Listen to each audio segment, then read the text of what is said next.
Well, here she is. Just picked up my 1982 Sportster XLH. 25th anniversary year, although this is not the special model.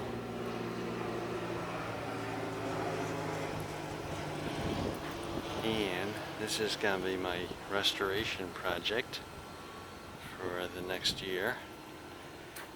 I bought this just based upon the photographs. Just brought her home. This is the first time I've seen her. And I am very pleased. I mean, she's been neglected, but she hasn't been molested. And that's a good thing.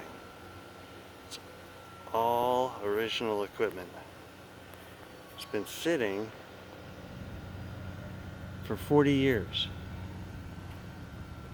It hasn't run except for once a few years ago, apparently, according to the owner.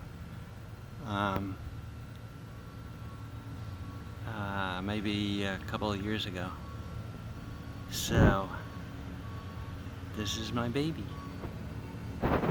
And I am well pleased.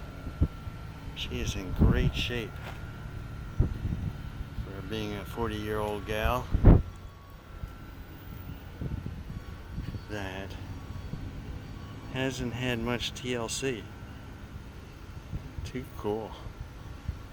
I'm gonna make a video of my restoration so people can see the changes. Gotta keep her stock. Not gonna do any chopping and bobbing, that's for sure. She's a restoration project. Awesome.